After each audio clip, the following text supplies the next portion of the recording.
Welcome to the Rim Break Rodeo. We hope this video helps. Hello, football fans. In this video, I will explain how to play the World Cup in FIFA 19. To start your journey, simply navigate to the main menu of the game. From there, you will find the dedicated World Cup mode. You can choose to play the authentic tournament or create a custom one, selecting any of the 32 qualified nations. It's a fantastic way to experience international football.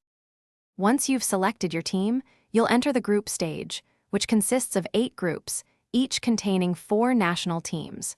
Your goal is to finish in the top 2 spots within your group to qualify for the knockout rounds.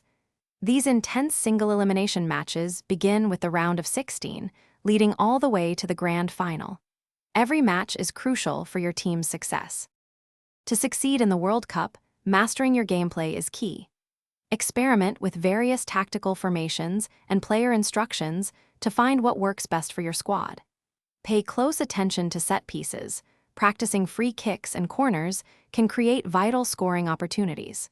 Remember to adapt your strategy based on your opponent's strengths and weaknesses, ensuring you stay one step ahead throughout the competition. Beyond the standard tournament, FIFA 19 offers several ways to customize your World Cup experience. You can adjust difficulty levels, match length, and even the ball type to suit your preferences. For even more excitement, challenge your friends in local multiplayer mode and compete for bragging rights. Don't forget to replay the tournament with various national teams to discover new challenges and enjoy endless hours of football action. Thanks for watching. Consider subscribing if we helped you.